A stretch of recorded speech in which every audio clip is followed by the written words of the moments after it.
Greetings all, Nick and Justin from Those Hairy Gamers. How you doing, dude? I'm doing well. Excellent, excellent. We're back for another standard Deck Tech Magic the Gathering challenge. This week we want to do something a bit different. Ixalan is well and truly on its way. We only have like 2 or 3 weeks before it comes out. Yep. So from now on, all the Deck Tech challenges we do are going to be 100% rotation proof. I like that. Last week we did a really good deck with Beastcaller Savant in it.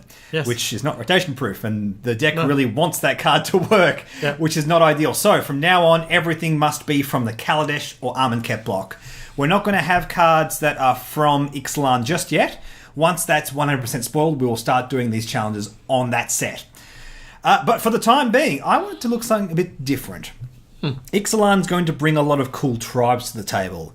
Yep. And Amonkeht didn't really give us a lot of good tribe support. We had cats. That was pretty good. We had cats, we had zombies, Yeah, we a bit had of zombies. minotaurs. But actually, on the subject of Minotaurs, that's what we're looking at today. We are looking at the one and only Minotaur Lord we have from the Amonkeht block, and that's Neheb the Worthy. Neheb the Worthy, 1, a black and a red. A legendary creature, Minotaur Warrior. He has first strike. Other Minotaurs you control have first strike. As long as you have 1 or fewer cards in hand, Minotaurs you control will get +2/+0. And whenever Neheb the Worthy deals combat damage to a player, each player discards a card. He is also a 2/2. Indeed. I like this. I like this a lot. Yeah. I feel like it's one of those cards that has amazing tribe synergy, but because the tribe wasn't so supported in that block, we're not seeing much of it in standard play. It's like the horse. Yeah. The Crested Sunmare. Amazing tribe synergy, but there are no other horses in Amonkeht. There's no other horses in Kaladesh either. I think there was a couple in Innistrad, a couple of black horses. Oh. But like that's it. Yeah. And they don't even work that well with the Crested Sunmare. And the Neheb has a similar issue where, yeah, he is a great lord, but there are no other lords in Amonkeht for Minotaurs. Having said that, what I like about it is they all seem to have this strategy of, I want to discard lots of cards, I want to empty my hand, and if I do that, good things start to happen. Indeed. Good things start to happen. And indeed, he's helping you with that. When he deals combat damage to a player, each player discards a card. Cool. Good for you. Probably bad for your opponent. Yep. And Minotaurs in general like to do that. They like to see cards discarding, they like to discard themselves, and they like to benefit from having small hands. So yeah, there's a lot of cool things going on with that card. We're going to start off with your deck today, Justin. Yep. And talk us through, starting with the creatures, what's going on with your deck? So I decided to actually go the tribal route. Yep. So because I'm going tribal, you obviously add Metallic Mimic. Exactly right. So you've got 4 Nehebs and 4 Metallic Mimics. Yep. Yeah, you've got your lords. You got your lording happening. Yeah. So Metallic Mimic, I'm choosing Minotaurs, and then we're adding +1/+1 counters to all the other Minotaurs. Also adding with first strike, you're going to be killing things. Pretty much, and they're already pretty big to start off with. So, making them bigger seems good. We don't have any 1-drops in this deck. We also have 4 Blood Rage Brawler. Blood Rage Brawler is just a ridiculous Minotaur. He's good. He's really good. He is a 4/3. When he enters the battlefield, discard a card. That helps Neheb turn on. It also turns on Grizzly Survivor as well. Which we'll look at later. At later. It's just a good card. It's a good card. It's meant to have a downside as a cost of playing a 4/3 for 2, which is ridiculous, by the way. Yep. 4/3 for 2 is so good. The way we manufacture these decks, discarding a card is not a downside. Indeed. In some ways, it's a plus side. So it's a 4/3 for 2 with a big upside. Yeah. Yeah, it's okay. If I have to do that. You know, Spoiler alert, we both played 4 of this. The final 2-drop is Burning Fist Minotaur. A 2/1 with first strike. But that second ability is just amazing. 1 and a red. Discard a card. Burning Fist Minotaur gets +2/+0. Swinging with a 4/1. And again, helping out the strategy by discarding cards. Indeed. There's a lot of good stuff about that. I mean, usually 1 red and discard in a vacuum, that's too expensive. Yeah. In the context of this deck, that works. Yeah. Yeah. And the other creatures in here are all 3-drops. I have Untitled Crusher. Untitled Crusher is a 3/2 with haste. You may exert Untitled Crusher as it attacks. When you do, target creature can't block this turn. This guy is basically in here to swing through that final piece of damage. Yeah, he's so good. I feel like he's well above curve for what he does. Yeah. Anything, in my opinion, with haste and an ability to exert as it attacks is always so potent. Glorybringer. And this, a 3-2 for 3 with haste. With that ability to just push guys aside, I mean, against a slower deck with big blockers, that's really powerful. Yeah. It's really, really good. Uncle Crasher is a great card. And the final card, other than Neheb the Worthy, is Grizzly Survivor. Grizzly Survivor is a 2-3, and he says whenever you cycle or discard a card, he gets +2/+0 until end of turn. Swing with Neheb, he has first strike. First strike damage goes through, which therefore turns on Grizzly Survivor. Before he does his damage. He deals his damage. I didn't realise that till you just said that. That's really good. Yeah. The same with Burning Fist Minotaur. You use it as a combat trick, and that also boosts the Grizzly Survivor. Yeah. It's good. It's good. You don't have anything more expensive than 3, but you only need to have a few of these guys out, and they're synergising together. Indeed. They're worth more than the sum of their parts. It almost makes me want to build Minotaur decks. Yeah, I know. But the tribe support just isn't there right now, but... Oh, it is tempting, isn't it? Yeah. It is tempting. Like, maybe when Ixalan comes out, I might find some nice red and black cards to just boost this over the edge, but yeah. Some good utility cards with, like, discard mechanics, maybe. Yeah, I don't know. But anyway. Let's move on to the instants and sorceries. So, because it's a black deck, we're running Fatal Push. I'm only running 2. I am shocked. So running Fatal Push, everyone knows Fatal Push. Yep, don't need to go through that again. No. Also running Magma Spray instead of Shock. I'm running Magma Spray because I can exile creatures if I have to, which means that... So anything that has Eternalize or Embalm... God Pharaoh's Gifts or Scarab God or anything that's pulling stuff out of the graveyard. Yeah. Which is so disgusting at the moment, so yeah. It's harder removal than Shock. I completely agree, yeah. And it works better in your deck. I'm also running 4 Unlicensed Disintegration. I'm running this because I'm running a couple of artifacts, and also 3 mana to destroy a target creature is just good. At instant speed, yeah. If they have something too big for Fatal Push, it's solid, and you get the 3 damage to the creature's controller if you control an artifact, which is going to turn on a reasonable amount of time in your deck. The final spell that I have is Cut to Ribbons. Cut deals 4 damage to target creature for 1 and a red, and Ribbons is an X and 2 black. Each opponent loses X life. So with this card, I can discard it if I have to, instantly use the Ribbons. Cut's good, but not crucial. The Ribbons is what you want. Yeah. I feel like looking at this card, if the game keeps going on and on and on, which can happen, you don't have any massive bomb creatures. No. I mean, you've got good creatures, but nothing's like massive and going to close out a game by itself. Yeah. If it goes on and on and on, you just Ribbons your opponent. So the artifacts that I'm running, there's 6 of them. There's 2 Key to the City. This card says tap, discard a card.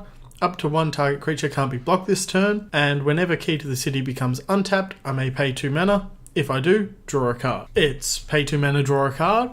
It's discard a card to turn on other cards. Considering there's no trample in this deck, I quite like that we have can't block mechanics in this. Yeah. You've got a smaller amount of very big creatures, so preventing them from being able to block. I mean, especially a thing like Blood Rage Brawler, and if it comes in with a +1/+1, you don't want that 5/3 being blocked by a 1/1. Yeah. It's annoying. So Key to the City is just going to make everything a bit more efficient. Plus, it helps with discarding. It does. Yeah, so I actually really like that card. 2 Throne of the God Pharaoh, 2 mana. It's a legendary artifact. At the beginning of your end step, each opponent loses life equal to the number of tapped target creatures you control. I'm going to be wanting to swing with all my creatures because I'm an aggro deck. That's right. And this is just going to continue to keep dealing damage. Turn cast sideways, win the game. Indeed. And this card is so good for aggro decks. Yeah.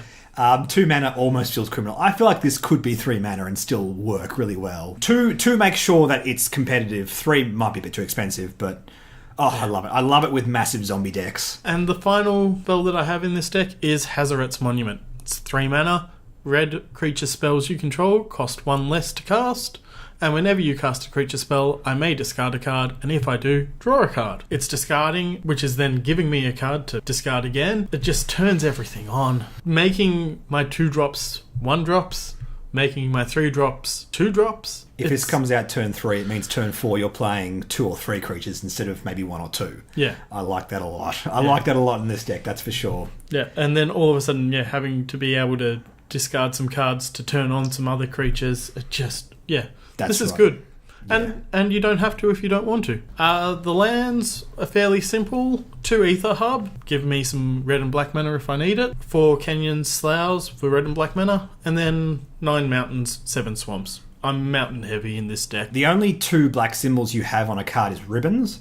And honestly, by the time you won't go to cast ribbons, you should have a heap of mana anyway. Yeah. So you'd be very unlucky to be stuck with 1 black mana if you're up to like 7 or 8. Look at my deck. This is Minotaur Burn. Yes, again, 4 copies of Neheb, but I haven't gone so hard on the tribal strategy like you did. I've gone more for, Neheb likes to have small hands. He likes to discard cards. Let's focus on that.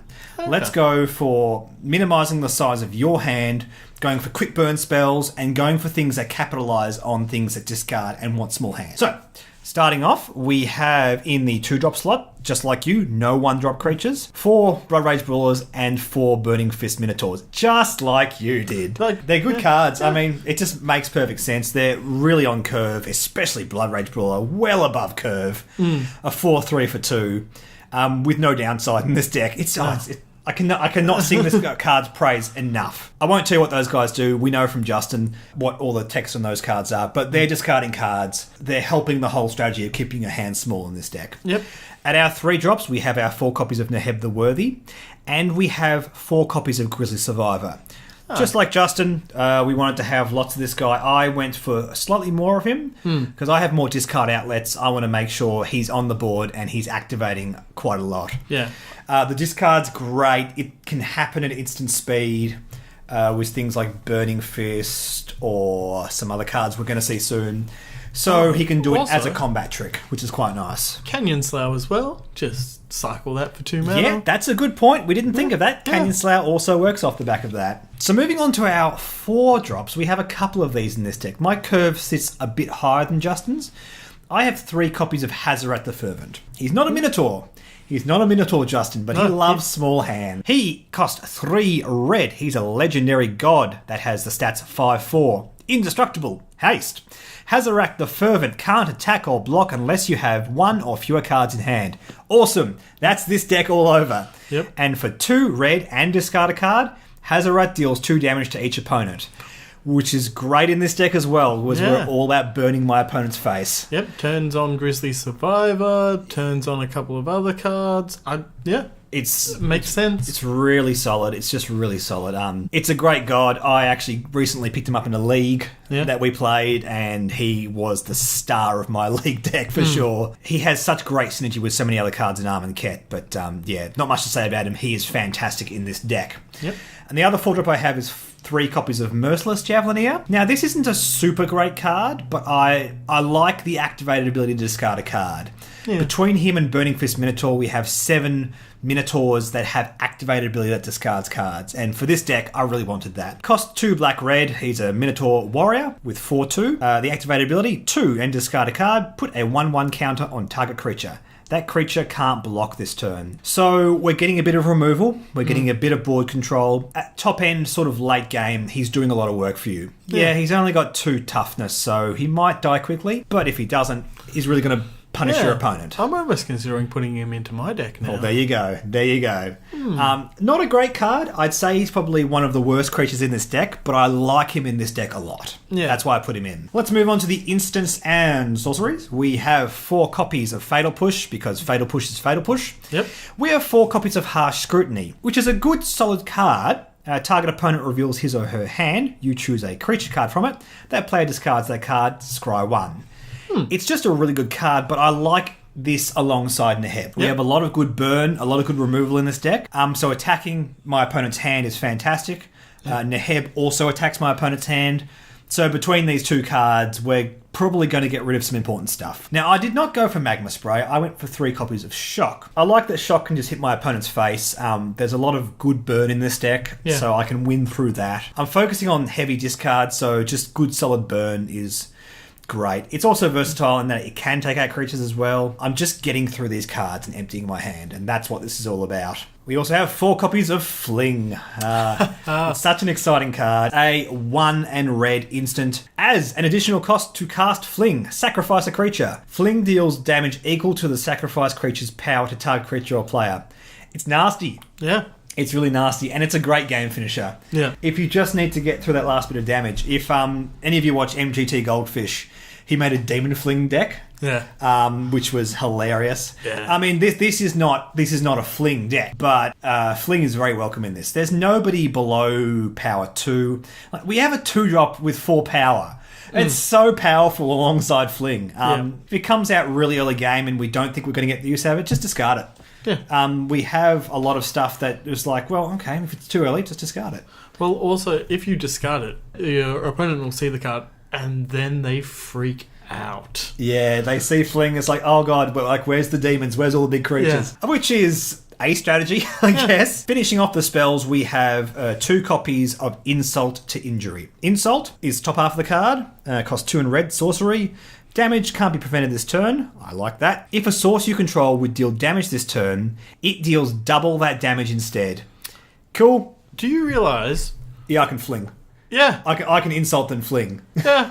Oh. So you swing with a big creature, do like 5 or 6 damage, Insult, then Fling to do another like 12, 13 damage. Oh. It's so good. I love Red Burn. Red Burn is so powerful at the moment. Yeah. The flip side of this card, Injury, costs 2 red. It's also a sorcery. Injury deals 2 damage to target creature and 2 damage to target player. So if you Insult and Injury within the same turn, you double up the power of Injury. But you don't have to. Insult's good by itself. Yeah. If your opponent can't block and you Insult and you just swing with all your Minotaurs, it's very easy to close out a game like that. Yeah, but this was another card I was tossing up between my deck. Yeah, you were looking at this or Cut Ribbons. Yeah. I personally think Cut Ribbons is better in your deck, just by the way. Both are good. The problem with Insult to Injury is we have a lot of discard, and the beauty with Aftermath cards is we can just use the Aftermath when we discard it. Yeah. But Injury isn't something I want to use by itself. No. It's not bad. 3 mana to do 2. It's good situationally. Yeah. But the beauty of this card is Insult. So yeah, it's cool. It's cool. I mean, there are other cards in this deck we can discard anyway, so it's not a huge loss. Going on to my land base, I have 21 lands, 4 Canyon Sloughs, 9 mountains, 8 swamps. Again, Canyon Slough, just solid in this deck. It's the only land I want coming in tapped. It cycles, it turns on Grizzly Survivor. Not too much synergy, it's just for mana fixing, basically. Yeah. Again, not a whole heap of 1-drop, so if it comes in first, you play it first. Yeah. It's a fairly budget version of the land base. You could put in Ether Hubs if you really want to. But I like the way this sits. And also, it's worth noting that when Ixalan drops, we're going to have the red-black land that comes in untapped if there's a mountain or swamp in play. Yes. Which is every land in this deck currently, because Canyon Slough is a mountain swamp. So, Dragon Skull Summit. That's the one, yeah. The fact that they've made the ally lands in Amonkeht and Ixalan in the same colours, and the cycle lands have the basic land types on them. This is a good pool of standard lands we have right now. Yeah. So I would pretty much, just looking at this, go, okay, take out 2 mountains, 2 swamps, and put in 4 Dragon Skull Summits. Yeah. That's it. That's done. I'd take out the 2 Ether Hubs and a swamp and a mountain and put in Dragon Skull Summits. Exactly. Those just slot straight in. Yeah. So yeah, those are our decks. Any final thoughts there, Justin? I mean, apart from the obvious, take out Fatal Push to make them more budget. If you want a budget deck. Actually, I will say the most expensive part of my deck is Hazoret. The 3 copies currently go for $44.30, which is a lot. So hopefully you already have some copies of Hazoret. Hopefully you got some in some packets at some stage. Well, you've got one. I've got one. That's right. So we can share ours to make this deck. However, I would not take out Hazoret to make it more budget. Hazoret is a crucial part of my deck. Yeah. Hazoret is the top end of the creatures, and he does a lot of work, so I wouldn't do that. My deck works out at $95.30 currently in TCG Player, and your deck works out at $72.54 in TCG Player. Ooh, my most expensive is Metallic Mimic. It is. But Metallic Mimic goes in every tribal deck. I like it. I chose not to do it because I went for more discard burn. I'm like, the tribal synergy is less important in my deck. I love Metallic Mimic in your deck. Anyway, that is our deck tech on Neheb the Worthy. I feel that we were worthy of this. Check our Facebook page. We'll be posting the card for next week's deck tech challenge. And in the meantime, I'll catch you later. Bye.